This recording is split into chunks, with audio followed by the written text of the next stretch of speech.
Hi, I'm Brittany Ashley, your host of Breaking Norms, Building Dreams, your guide through this transformative journey in both business and life. This is your place crafted for dreamers, doers, or anyone who has been told they can't. Get ready as we challenge those narratives together. You're tuning in live to the United Public Radio Network, airing on 105.3 and 107.7 FM in New Orleans. We are streaming on all the popular platforms every Monday at 3 p.m. Eastern Standard Time.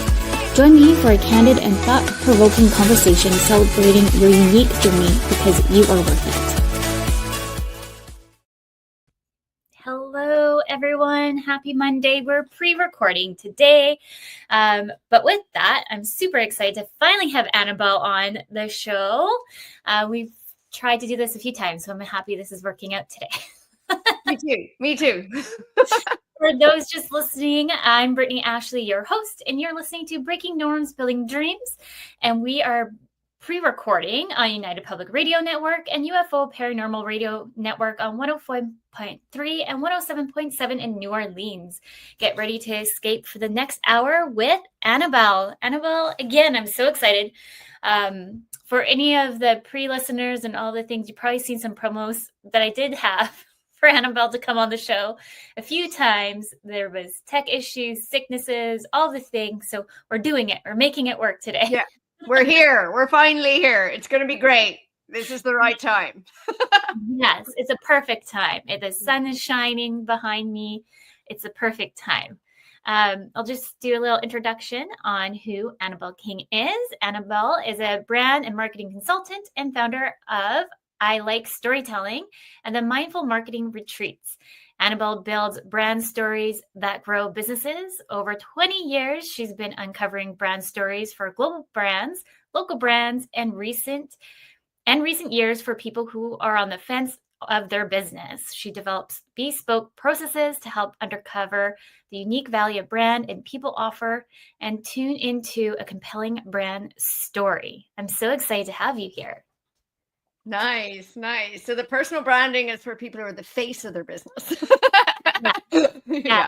Which we'll dive into, what is a personal brand, all the things, because I do think that kind of gets kind of mixed up a little bit. But yeah, maybe you can share everybody about who Annabelle is. Yeah, well, as Brittany mentioned, I build brand stories that grow businesses. So I uncover the unique and compelling stories that customers care about, that attract them to brands. So that's products, services, or experiences, or to people. So if you're the face of your business, like if you're selling your expertise, then you are the brand. I also, I build the strategies and I do it through consultative processes, but I also facilitate strategy development a few different ways. So that's where I guide people and teams to build their own strategies. So I have a series of online courses where you can build your own brand strategies with my courses or marketing plans.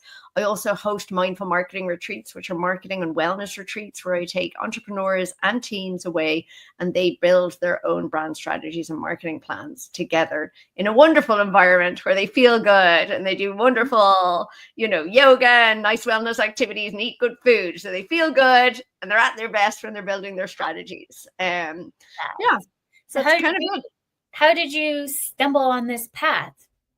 Which part? The retreat? Well, there's two different levels, so we have a full hour to dig into it. Okay. Well, I tell you how I stumbled onto the general marketing path to start with, and then into where I ended up in brand and the retreats. Yeah. Okay. For me, personally, I started in the tourism hospitality business, and I randomly was working at Tourism Victoria, and then I got behind the scenes in marketing, and that's why I became and did my BBA in marketing communications, because I was fascinated on the marketing to kind of promote Victoria.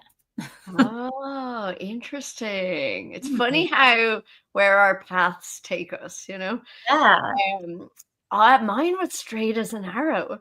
I did my first marketing class when I was 16, like business and marketing in school, and I fell in love with it. And what fascinated me so much about it was my own behavior. I couldn't understand how one day I was happy going about my life, doing the things I normally do. The next day, I learned about some product experience or service, and would become obsessed with it. Like, I would do everything in my power to get the thing. Like, I would believe that I couldn't live my life happily without this thing. And I was fascinated. So then I learned in that class about behavioral psychology, and that it's like monitoring how like we behave different ways. And I just was like, oh, I have to understand this. Like, what is this human brain doing that makes me go from like happy-go-lucky to feverishly chasing this thing, you know? Yeah. And so I went on. I did a degree in business with a master's, with a marketing major, I suppose, but we call it something else in Ireland. And then I did a master's in marketing practice, and I went all the way. It was like marketing from the get-go. Yeah. So I learned every single type of marketing. I worked in every single type of everything from event management to branding, to packaging, to marketing planning, to strategic, you name it, I've done it. Digital, social, all of it. Yeah, so that's what brought me on the general path, for sure. I love that. And yeah, the psychology is so funny because my husband jokes with me because I'm like, he's like, you're the worst marketer because you fall for all the marketing items. No, we're the best marketers because we fall for all the marketing items. There we go. Oh, I like that. Because I like even like the little things, I'm like, oh, I like that, and I'm like but I go down the road too of research. So yeah, I'm like, why do I need X, Y, and Z? Like, I probably research a little bit more than sometimes the average consumer, but I get like, you know, when you're in those lineups and they have product all around you, which is smart marketing. So you can put it in your basket. Like, I'm like, no, don't look. Blinkers on. Yeah, no, I love that. Yeah, I kind of went back and forth. So after tourism hospitality, I went into psychology because I loved how the brain worked, and I thought I wanted to be in like a counselor. At the end of the day, it kind of all falls together. And then I realized that I had to do like so much more schooling, even though on me, we still did the same schooling that would have been for psychology, but I kind of end up falling back into the business. And then I really dug more into the marketing and doing like the BBA work, but then I fell more into the tech side of things. So it's like full circle in a way. Yeah, well, yeah, they're not mutually exclusive. So the market, especially when you run your own business, like, you know, you go in with, I always say, like, I'm the talent, like I make the marketing, you know, but I'm also the entrepreneur who is looking to build a business that can be successful and profitable. And I'm also the manager who has to make the whole ship, the ship like work well. So like, you know, we kind of have to, I suppose, as entrepreneurs managing our own business, we have to fall in between all of them at different times, which is a lesson I keep learning in business, because I want to just lean into the talent side and make the thing, you know.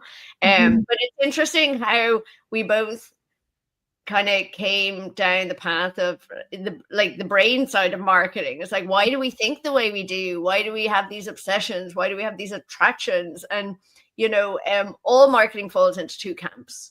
One is a change in the mind or a change in the body. So like the change in the mind is a change, you know, you become aware of something, your perception changes about something, you learn something new, but it's something that, you know, where you're, you know, processing information.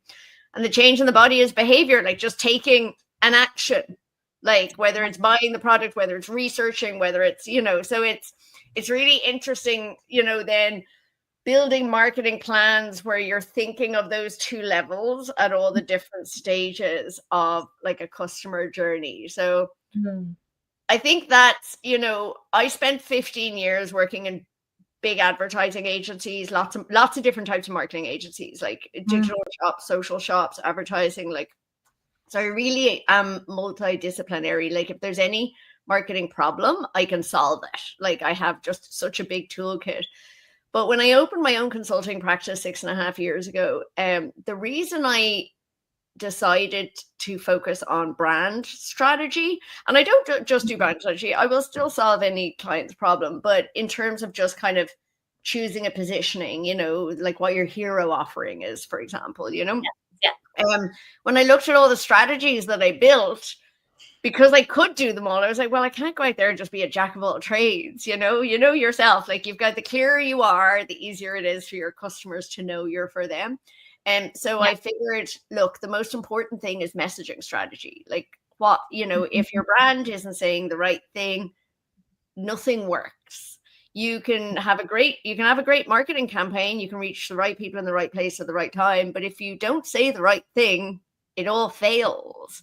So that's why I ended up focusing on brand strategy specifically. And then I really went down a rabbit hole. Like, you know, I would say in the last 6.5 years, I can say with confidence I am an expert in brand strategy. And that's me still being a person who's humble and has humility and all that. And also as a woman, sometimes not always able to say what I'm good at. You know, we have all of these challenges to deal with. But I can say it because I've seen the evidence now. Like, not only have I built a brand messaging process 10 years ago when I was in an agency, but I built it for when a brand wasn't creating a logo, right? So it wasn't the beginning. So it was all about the messaging, and it was for Kinder Bueno because they were here in the Canadian market. And Kinder Bueno, I don't know if you know it. It's this weird. Okay, so do you know Kinder eggs? Yeah. Yeah. Okay. So Kinder Bueno is it's one of the family of those Kinder eggs.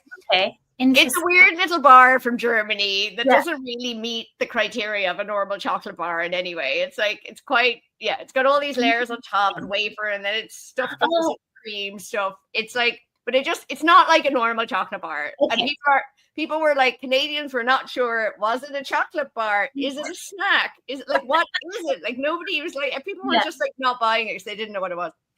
So I built a brand messaging process for it. And it's funny because now when I look back, like, that was the beginning of a 10-year journey for me, because that process I've done hundreds of times now. And I turned it into a retreat where I guided 20 business owners to actually build their own brand messaging. I turned it into an online course at the beginning of last year. And so that's why I say, like, now I can say I'm an expert in brand strategy, because, like, I've broken the process up. I built it, broke it up, turned it into another process where non-marketers could use it. I was like, if you ask me any question about brand strategy, I could definitely answer it. So yeah.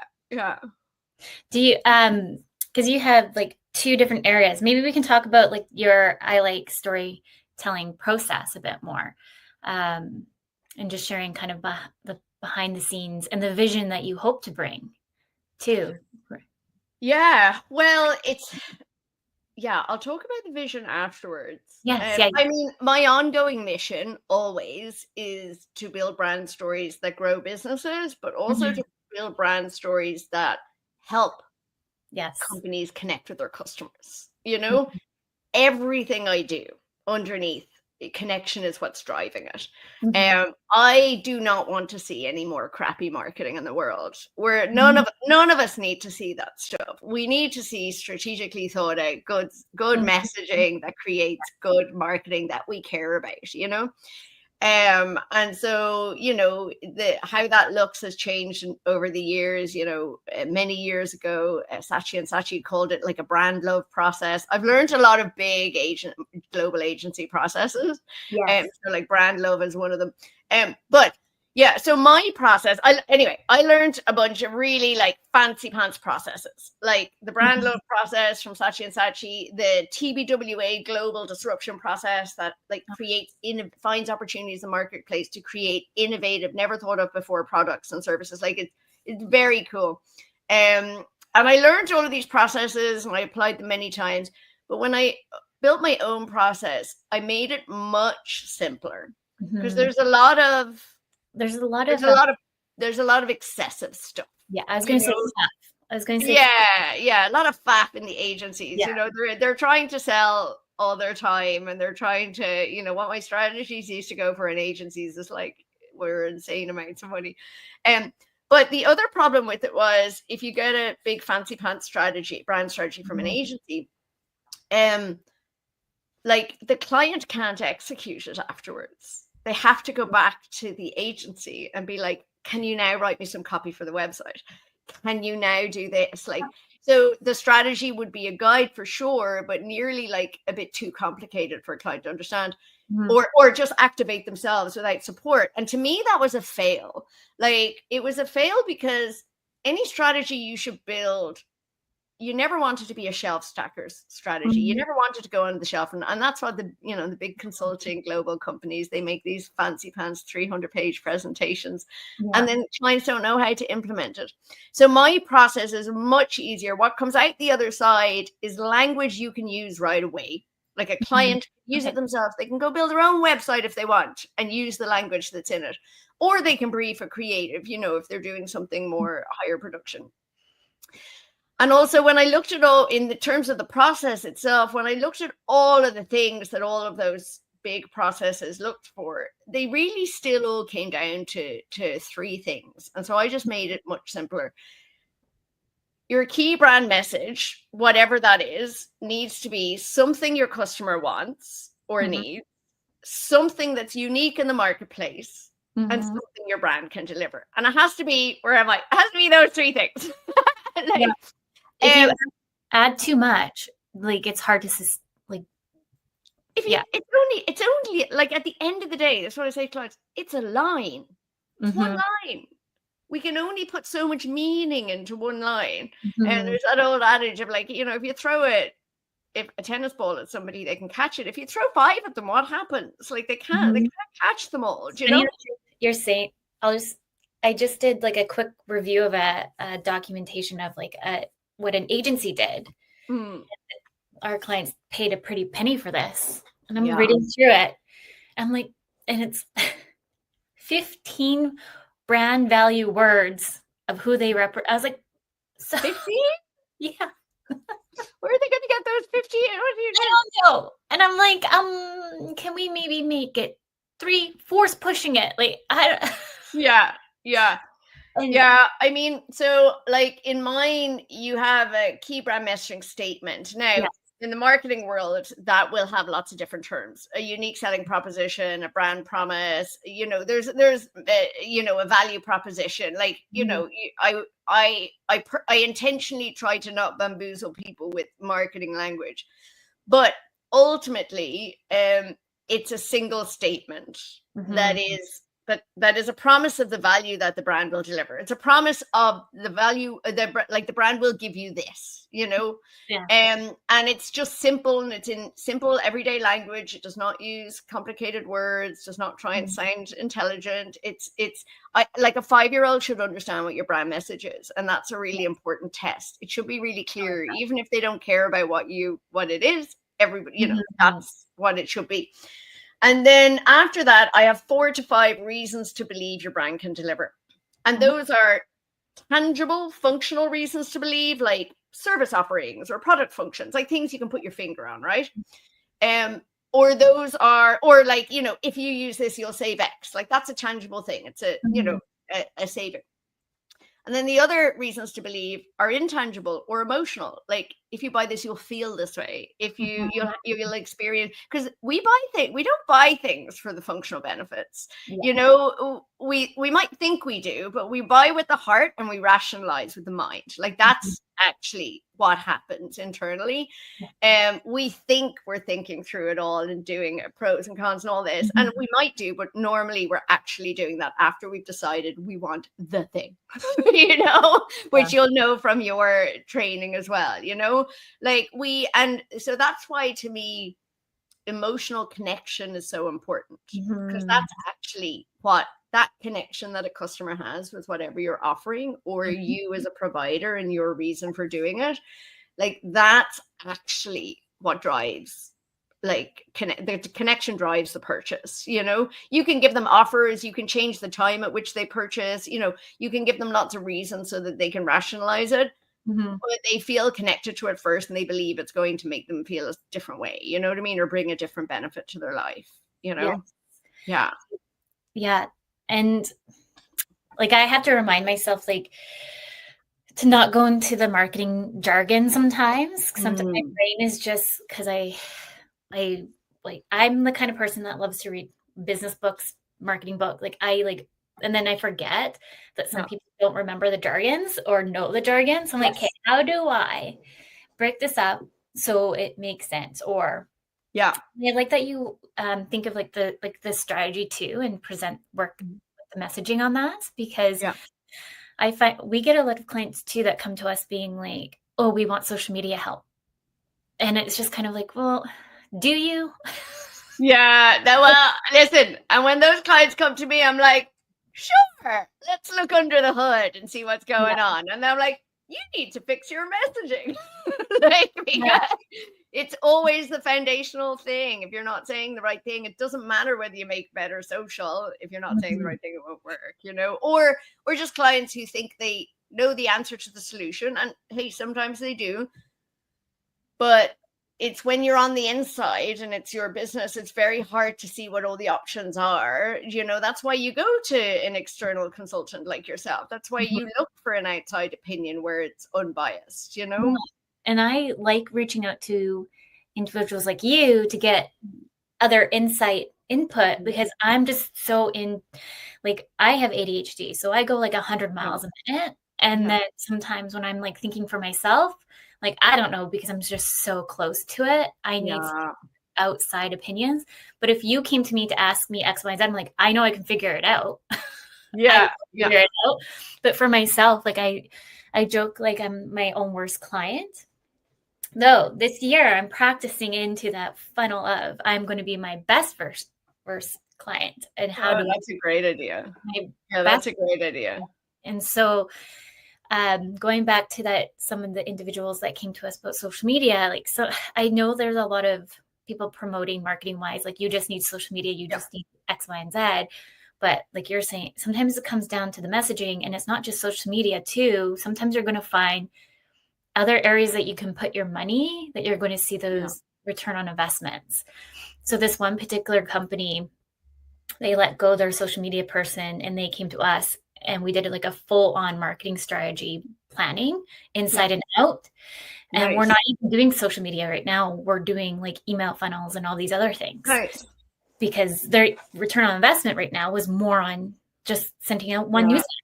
So sometimes like you go talk to Annabelle, all the things. But yeah, maybe we can dig in on like personal branding, because I feel that everybody kind of gets stuck a little bit there. And I like to talk to people that your brand's always evolving. So I know who I am now. Been doing this for 6 years. When I first started, I was like, I don't know what I want to do. I want to be a VA, which now turned into this year. I've realized I'm a lot more of like a business consultant / doing like all the things. And that's what I thrive in. And so my messaging is going to look completely different from day one to 6 years. And it should. And it should. Do you know what? I just got off a call before this because I'm doing some research with people on personal branding and what they think it is, and I'm doing it because I'm being a good brand strategist, and I'm going to build an actual brand strategy for my personal brand strategy course business. Instead of just, it's kind of evolved where I've been building all of the content and the marketing messaging and promoting the course, and from the feedback that I'm getting from people, but I haven't done, up until this point, it was still growing. I hadn't done the due diligence to stop and actually treat myself like a client. Brittany, to your point, hey, I'm like letting a business evolve, but I need to stop and actually define the brand, and it was really interesting because I was asking her, she's in business 5 years, and I was asking her, I was like, hey, would you like a personal brand strategy? Like, is this something you feel you need? She goes, oh, yeah. I said, is there anything that's in your way? Like anything that's stopping you from building it? And she said, oh, well, because I feel bad for not doing it in the beginning. And it was so interesting because I was like, the remorse is going, I was like, it's like the analogy of like, when's the best time to plant a tree? Well, 100 years ago, but today is good too. Like, so to your point, I said to her, like, hey, you could have done it in the beginning and you could have defined it then.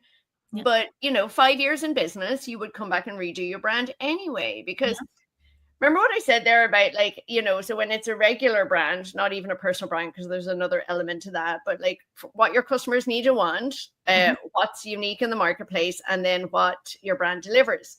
Like over 5 years, think about how all of those things can change. Like your customer needs and wants now are different than they were pre-pandemic, like night and day, right?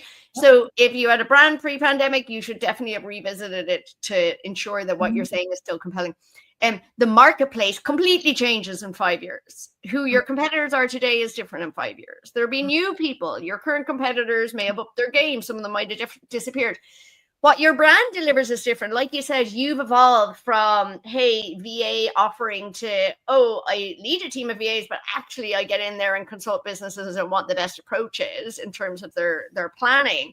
And yes, VA support may be part of that, but you're getting in there to make sure they're doing the right thing, right things. So yes, it is like your personal brand evolves. And then of course the difference with a personal brand is there's another element. It's the human, right? So 6 years ago when I built the personal brand strategy, it's different because there's some other elements in there for consideration. There's individual strengths. So I get people to do a Clifton Strengths test where they find out about their 5 strengths. It's always like really revealing. Everybody should do it. By the way, if you haven't done it, go do it. It's about $40 to do. I did it about 8 years ago, and I go back and reference those strengths all the time. In fact, I choose jobs based on those strengths. I go, will this meet these 3 strengths? So yeah, to that. Yeah, so Clifton, so it's called so Clifton Strengths Test is owned by Gallup, Gallup. Okay. And so that you can grab it from there, but it's very insightful. But the point is, like, you have to learn about the internal things and ensure that they are being expressed in your personal brand, because for me, it's really, really important that whatever your personal brand is expressing you authentically. And I know, God, the word authentic is thrown out far too much out there. But for me, it's like, if we're going to create messaging, if we're going to create a personal brand statement that expresses the value that you uniquely deliver compared to everybody else in the world, it has to sound like you. It has to express you. The other thing that we look at is that we look at your values, you know, like what's important to you, because you want to make sure that lines up too. You know, imagine you could have marketing messaging that's very competitive, maybe, that wouldn't line up with values of, you know, building community support, which is something you want to do, you know. So it's just, so it's the human in there. The other thing that we do in the personal brand strategy process that's really interesting, and this is, everybody who's listening, do this yourself. It's an exercise you can do yourself. I do it in a workshop whenever I do the webinar on how to build a personal brand. List the top 5 things that you do, like, be they service offerings, packages, whatever, what the thing you do. Like, so for you, for example, like business consulting, do you know what I mean? Like solving problems with virtual assistants, improving internal processes. Like, those are things you do, right? They're like a tangible things you can put your finger on, you know, they exist. Then translate each of those things into what does that deliver for the client, and make it emotional. Like, when somebody works with you and you do this planning exercise with them for their business consulting, where they come to you for social media, but you're like, no, let's just look under the hood and see all the things and figure out, like, what are your goals and where do you need return on investment soon, and like, let's focus on that. So what that delivers to the client, yes, you're delivering a plan, you're helping, you know, that's a tangible thing, but the emotional and intangible benefits of that consulting is that they feel confident they're doing the best thing to grow their business. So you're delivering confidence. So it's very interesting if you go in and look at those 5, you know, 4 or 5 top things that you do, translate them, like really, like, put yourself in your customer's shoes and go, what does this mean to me? What is the impact it has? It will change how you market yourself. Like, just that exercise, right? And that's just one little part of the personal brand strategy process. Because you know what? We are so busy talking about the thing we made and the thing we do and how we do it. And you know, I listen to Blair Enns a lot, and he goes, "We're always talking about how the sausage is made." So yeah. Yeah, because we're fascinated by it. We're like in the do, right? We're in the do all the time, and we think it's really cool that these are the steps we take. Even me talking about my process, I think it's really cool, right? But I've had to rein that in a lot, you know. And I to get it to a point where people just get, oh, it's these 3 things, you know, that we do. But obviously, there's a ton of stuff that goes behind uncovering all those insights for what people want to need, what's unique in the marketplace, and what the brand delivers. But like, I used to talk about all the nitty gritty of how I did all the things, and people would be bamboozled. They'd be like, they don't care. And there's Annabelle storytelling for 25 minutes about how she does her research. They don't care. Yeah, they care when they look at a budget and how much it's going to cost. But like, so putting yourself in your customer's shoes and going, hey, what does this actually mean? Like, what is the impact? How does this make them feel? Because remember, they buy from the heart, not the head. They rationalize with the head. And so just that exercise. Yeah, I like that. Yeah.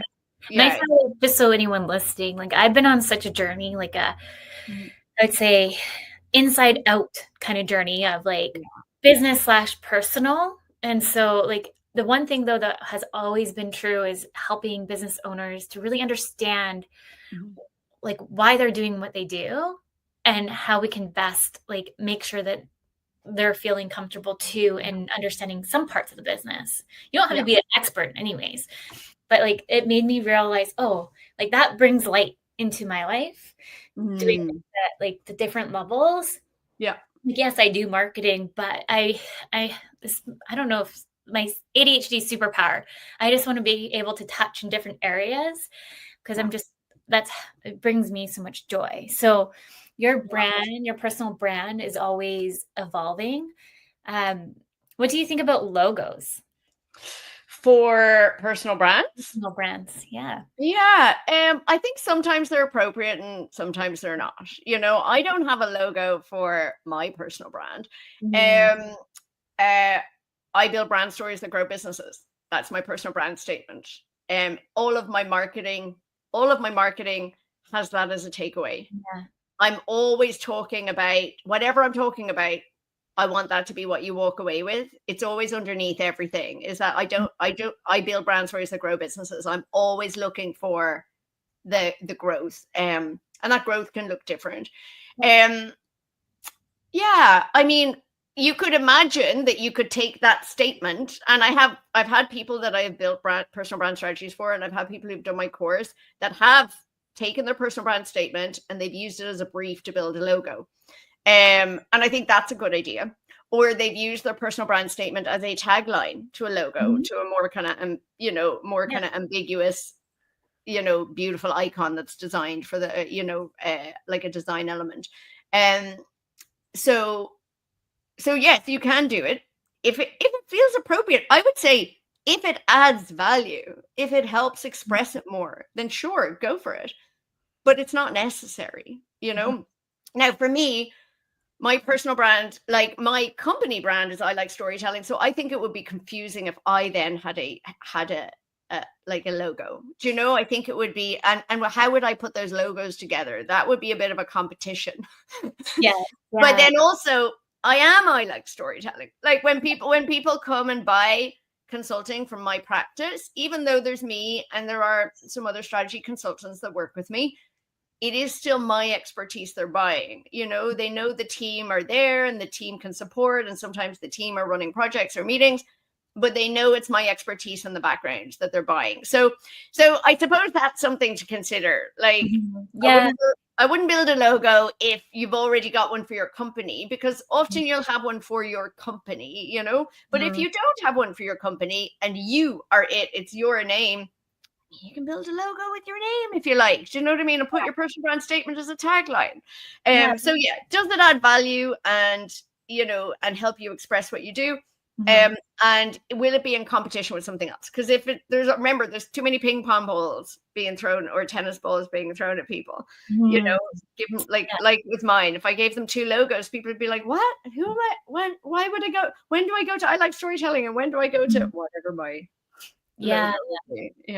So like creative dynamic virtual services, because I never say the full name because it's such a mouthful. Yeah. I created a logo a long time ago, and it's still true to what it is. Like I do speaking events or whichever. Like I represent Creative Dynamics. I am the brand. Yeah. How I've positioned myself. But originally, I was like, I just want the logo to be its own thing, not me. Don't you know what I mean? Like I would want it to be like, here's the logo, and then I want to go over here with just me. And then this year I just put it all underneath one umbrella. Yeah. And me more of the personal brand. So with that, who can't speak right now. Who do you think needs a personal brand? Is it small businesses? Who needs so I'll say a personal brand strategy and a personal brand. Anybody who is the face of their business needs a personal brand. And what I mean by that is if you are selling you and your expertise, you have to have a personal brand. You know, if you're like, you know, you are the leader of Creative Dynamics and you are the face of Creative Dynamics. You do have a team of many other people, but like people are buying you when they buy your services. So anybody who is the face of their business. And honestly, in today's virtual world, if you don't have one and you're selling your services, you're already losing business to your competitors. And I'll tell you why, right? 10 years ago, your first meeting might have been with your client in person, right? That is not the case now. Now, your client meets you between 1 to 15 times online before they ever even have a conversation with you. Like they see, for example, this, you know, there'll be plenty of people in your audience who don't know about me or the New Orleans radio show, who haven't got a clue who I am. And their first meeting with me is them seeing me like this, right? And then they might go Google me, you know, or they might hit the link here and they learn more. Think about how many more interactions can happen there before they ever email me or DM me to actually have a meeting in person. So at all of these points that people can potentially meet you, you need to make sure that there's something articulating what you do. So like I've said many times, I build brand stories that grow businesses. It's what you're hearing me say now. It's what you're hearing me express in my message. It's what you're seeing on my LinkedIn. It's what you see when you land on my website. Like it's on the signature of the email.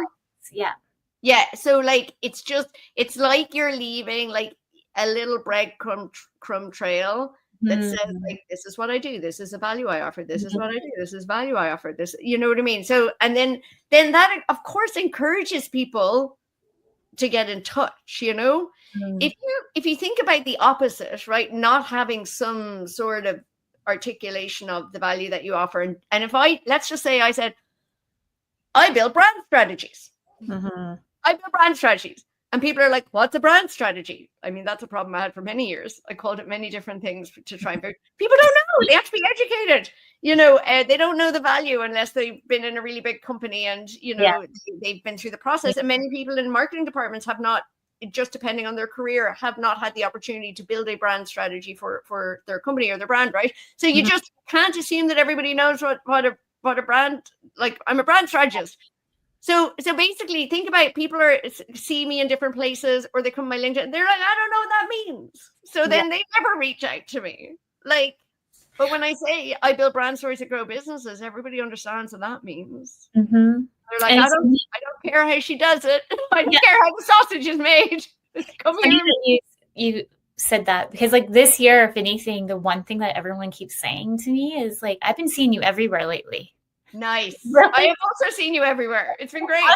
I'm like, really? Because like I just had a conversation with you right before we are doing the recording. I'm like, I'm just like surviving over here because the kids are super sick or personal things. Why some of the listeners, you haven't seen a lot of lives this year. It's just a lot of things behind the scenes. I'm just like feeling like I'm keeping my head above the water sometimes. But everywhere I go, they're like, "Oh, I've been seeing you." I'm like, "How?" You've had a good you have had a good visibility strategy. And I do know from our chats before, even last year, you were like, I've got goals. I want to do X Yeah. number of podcasts, X number of speaking events. And you did that work, and now there's a lot of content out there in the world as a result. That's true. Last year I went hard, probably why I was super burnt out in December. Maybe this was my saving grace year, to be honest. Wow. Being like, of the universe being like, you need to pull back a little bit because we know you. Yeah. Because I did so many speaking events in person. Like I had a goal of 5 and I did 10. I think I caught your last one. Was it in November in Victoria? It was wonderful. You're a great speaker. Well, thank you. Yeah. And then I've been asked to do I got requested / I did the intake form. I was like, no, they're not going to pick me. Let's go with 70 plus people. Like, they asked me to come. Now I have to go speak in front of 100 plus people. I'm like, why? I'm terrified of public speaking. No. Here, the trick about speaking, you probably know this already, but I have learned from many experiences over the years. And I say it to anybody who's about to speak and they're nervous about it. The audience has no idea what you're about to tell them. They have no idea. So you're in the power position. You've got something valuable to share that can help them, and they have no idea what's coming. So they're always grateful. Do you know what I mean? If you have a good message and you've got good stuff to share, which I know you do, anybody you speak to is going to be really grateful that they were at that talk, Yeah. I love that. I like having that idea. I used to be in Toastmasters a long time ago. That was my very first in person was just full on crying. Okay, I was about to say Toastmasters is very good for technique. Unfortunately, it didn't work so well for me because they would ding the bell so many times because I'd say, "Do you know what I mean? Do you know what I mean? Do you know what I mean?" That was my my tell, or I go and so. And then they would stop me and go, "We don't know what you mean." So stop asking us. And one time I was like, I got 17 things. And I just was like, I can't speak anymore. So I'm an extrovert. Yeah. The stage is a happy place for me. I was like, I can't deal. You guys are too mean. And the words, they're training and it's really good. But there were some habits that were so hard for me to break. Yeah. So why did you cry? Well, I went in there going let's tell a personal story. And then they're like, that's the first thing not to do. I don't think that's true. I don't think that's true. In all of my storytelling research, and I've done a lot. Yeah. Telling, I suppose it depends. Personal anecdotes are really good for one, letting the audience get to know you. Yes. 2, being vulnerable is a great way to connect. And I don't mean being vulnerable, telling a story about trauma. That's not unless you're in a room with people who are experiencing a lot of trauma, that's not a great idea. There's a balance, but but being vulnerable and being like, I messed up, and they're like, oh, you're human. This is great. And the other thing is the little personal stories that can express a point is really helpful in getting your message across. People buy stories. They buy stories. They don't want to be taught. None of us had a great, school was not our favorite time being talked at for an hour in a lecture, right? People don't want to be talked. In fact, they actually kind of glaze over if you talk at them too long. I call it transmitting.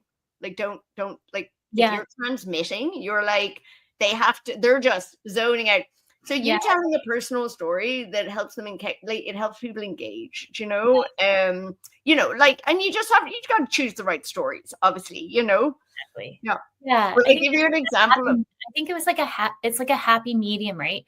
So for the event that I'm going to be speaking at, why did I sign myself up for an hour and a half? Brittany. It's a long talk. That's a long talk. But it's going to be an hour, I've decided. The last or 45 minutes, give or take, which I know I can at least then the Q&A for an hour, and then networking. And Yep. because at the end of the day, like, I'm all about collaboration and networking. Yep. And I want that last 30 minutes for everybody in the room to go around and ask, like, get more curious and get to learn Yep. more about people. And Yep. like, that's just naturally me. And so I'll put it all within my presentation. So I'm Right. still there for the hour and a half. I'm Yep. talking to 45 minutes, Q&A for the last 15, Yep. and then networking. I'm like, that's just, I'm still using the room. And yeah, and you can give them the job. So yeah. give them a networking job. So I've done the last, like the personal brand strategy talk I gave in October, which was an hour and a half, similar to that. I spoke for 45, 50 minutes. We had a Q&A that ran a little bit longer, about 20 minutes. And then I got them to do a workshop, but I got them to do an exercise with each other. So they all did the what do you do and what do you deliver exercise. And then I asked them to work with the partner to translate what they did into some other things. So they had a job. And so in the room, 5 minutes later, the room is roaring, laughing. Everybody's having a great time. You can see they're connecting. Like it also just makes networking easier, doesn't it? Especially when you give them a job where, hey, your job is to big up your new friend. Yeah. Like, that's a great job. Yeah. So I've decided, like, I'm going to do that, kind of roll that with the conversation, because like just with talking for an hour and a half, like I feel like I put people to sleep.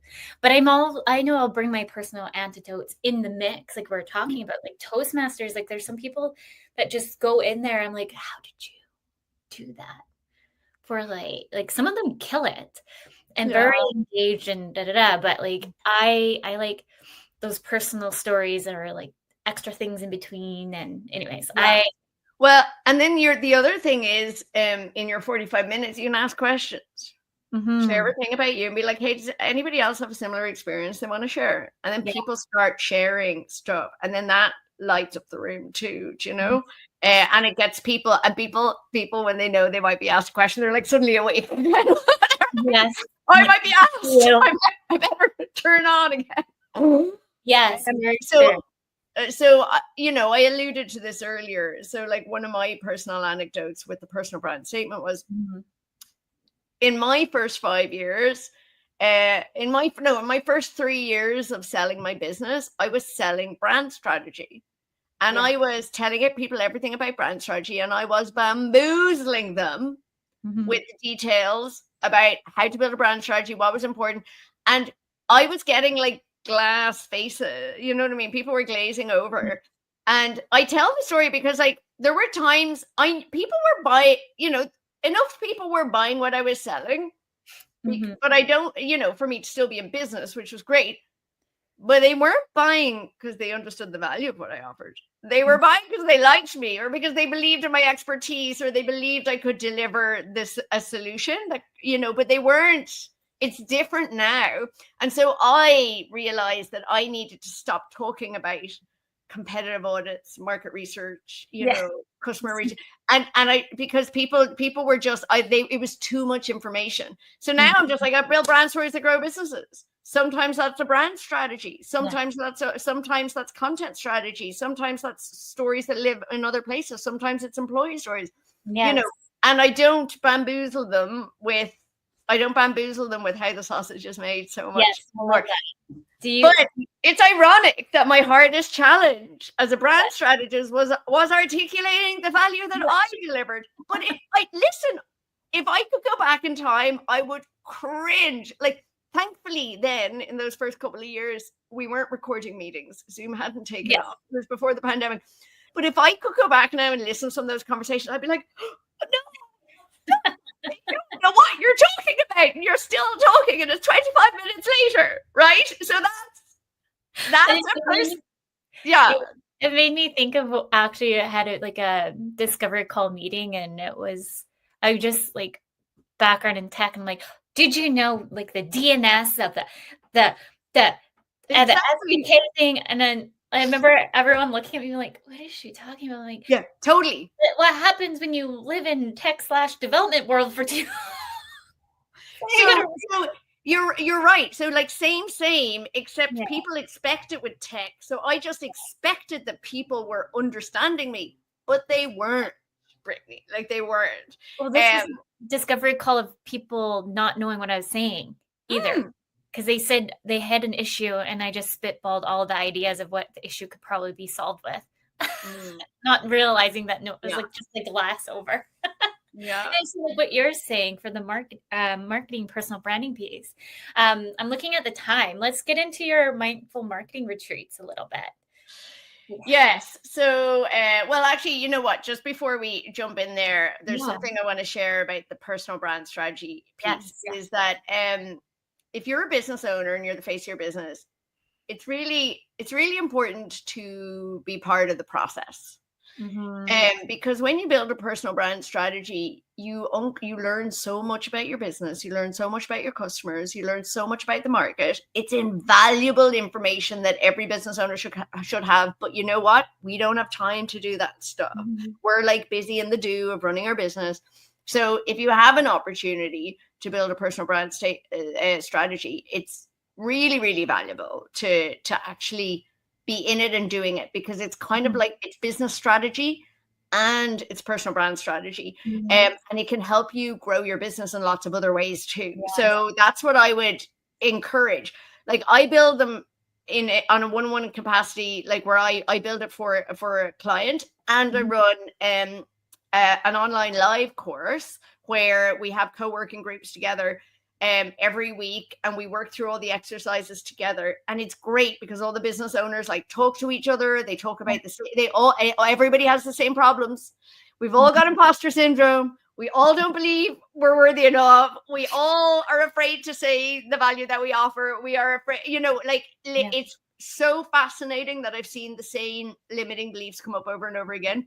So if you can do it yourself, and if you can do it with other people, that's awesome too. And then, look, when I do it in consulting, that is awesome too. I mean, I'm an expert in building them. So it's like, you always get a great brand strategy. But I just think, like, as an entrepreneur, it's good to go through the steps because you learn so much along the way. So anyway, I want to kind of tie into that. That kind of can outplay into your onboarding process, your offboarding. Like it makes you kind of think of like what those extra touch points. Yes, we're building our personal brand, but sometimes like this is what I work with a lot of clients on of, okay, what is like that workflow of the consumer journey from X to Z or whichever. So it helps you kind of think a little bit more of like, oh, you know what? I actually want to provide an extra PDF or a welcome video here to make sure that touch point is really clarified when I bring on a new client, for example, or vice versa. I mean, it can, honestly, the stuff that you uncover along the way, like you'll have all these other ideas for ways to improve your business, processes, systems, helping clients, like it just illuminates so much stuff when you go through the steps. It's like, it's really, really good. The mindful marketing retreat. So they were my baby beautiful idea, I came up with the idea for, where it came from is like marketing planning is really hard. Like it's hard to if you're an entrepreneur and you run your business, it's hard to stop running your business to do marketing planning because it's working on your business instead of in your business. And it's hard for us to do that anyway. It takes a lot of time. Like it takes a lot of time. You've got to do a lot of research. You've got to do a lot of work. So, it's just hard. So it's like taxes. You put it off, right? Because yes. My year end is the end of April. So yes. There are a list of 10 things I should have done already, but I have not done them. Anyway, it's hard. It's hard. And it's extra hard if you don't know the most efficient way to do it. Like that's really hard too, especially if your skills or talents are in another area that isn't marketing. So I wanted to come up with a way for people to do marketing planning so that it was pleasant, like so they enjoyed it, but also so that they could build better plans. And then also if you're in a company and there's a team, it's also really hard to get your team together to spend the time together all at the same time. It's even hard to schedule them. If you've got a marketing team of 5 people, it's really hard to get them for 2 hours a week all together at the same time over like a 3-month period, which is what's required, right? So it's just hard. So I came up with the idea for the mindful marketing retreats, and they're marketing and wellness retreats. And so the idea is I take teams and individuals away, and you come into this beautiful wellness container. And we do yoga in the morning, we do Tai Chi in the afternoon, we eat delicious, healthy food, and I run a series of workshops, and we work in sprints every hour where you've got another little job, another little exercise. And we have these energy breaks, and we're like literally feeding our body and feeding our mind with all of these things that help us feel energized, visualization exercise, meditation exercise. It's basically a marketing retreat wrapped in a wellness retreat. I love that. Yeah. And they're wonderful, right? Like wonderful. Like I came up with the idea in the middle of the pandemic, which was kind of a crazy idea to come up with these in-person retreats. Yeah, like crazy. In fact, there was a few times I thought, am I crazy? Is this like my coping mechanism for the pandemic that I'm designing these beautiful? No, it was perfect. Yeah, it was. Every day I would visualize the retreats. Every night I would visualize the retreats, and I would write down. I have a huge notebook that has all of the ideas of what the retreats look like. And they came to life. So for 2 years, 2022, 2023, I ran 4 retreats. And in 2023, I ran 2 of the big ones, the 2 4-day retreats with 20 people. One of them was to build your brand story, and one was to build your marketing plan. And they were amazing. Like they were amazing. Now, I will say it was a big year for me. Like I was an event salesperson, an event manager, an event planner. I'm not even near the marketing piece. I was a travel coordinator, a logistics coordinator. I was managing a retreat center. Like it was crazy. I had no idea how much work was, how many jobs were involved, but I did all the jobs. But the retreats are amazing, and the people who came had a wonderful time. Everybody built amazing plans, and I mean, like 80% as good as I could make them, which was a worry for me. I just didn't know if the live process would work as well. And they gave these testimonials. They had such like monumental experiences. Like one person, I can't say who the company is. 2 marketing directors came from one company, and they're coast to coast, and there was 5 brand managers. And one of the marketing directors had such a profound time at the retreat. She rang me 3 weeks afterwards, and she goes, "That retreat opened my eyes to so many things. I've decided I'm going to leave this company." That was not the plan. But she goes, "No, it was," and she was like, "This is what I realized through the planning process was my values no longer align with this company. And what you did on that retreat, like that, it makes me want to do other things now." And she's gone up. She's now the marketing director for the Red Cross. Oh, wow. So like, those are things that are so like, I think like the whole premise of the show too is that we are all worthy of whatever we want to do in life. Yes. And we are all worthy to be in the right place that we want to be. So sometimes we are in a company that is very toxic or just not in alignment with our values. And we're struggling with where our worth is. Like going through those kind of retreats, sometimes having that moment to kind of step back and reflect what our true values are can put us back into the place where we're more in alignment too. Yeah. It's like they were amazing. As a business professional, though, after the big year, like there's big costs, big stress, big financial pressure with running them. So last year I took a break and turned the retreats into online. I say took a break. I just created a whole other thing. I turned the retreats into online courses, which took a whole year of my life. And I became an online course salesperson and a content marketing person for online courses. Anyway, now I'm doing something in the middle, which is these live online courses. But that is, it's one of my big lessons that sometimes you have ideas and you don't know what bringing the idea to life will turn you into. So it's worth taking a moment before you go gung ho to see what bringing your idea to life. I love it though. We're pretty much at time. Is there any, maybe just here, let me pull up your website here. Or actually, where would you like everyone to find you? So you can find me at iLikeStorytelling.com. That's my website. You can also find me there on LinkedIn. I'll say if anybody's interested in personal branding, there's lots of freebies on my site. So go to the personal brand strategy page. You can download a bunch of things, including a mini course for free. So you can go play around with that and actually do a little bit of work yourself. Of course, I'm always available if you want to do more. And I've got some live online courses coming up that'll be pretty exciting. But I would say go nab the free stuff and Yeah. then do a little bit of the work yourself. It's very valuable, like at any stage in your business. I love that. So you can, anyone listening can find Annabelle on LinkedIn. So it's Annabelle King, Yep. King. And then the website is ilikestorytelling.com, just all in one word, for the freebie. So thank you so much, Annabelle, for coming on today. Thank you for all our listeners tuning in to Breaking Norms, Building Dreams, and a big thank you to United Public Radio Network and UFO Paranormal Network. Hopefully in a week's time we'll be live, so please come listen live if you can make it. Thank you, everyone.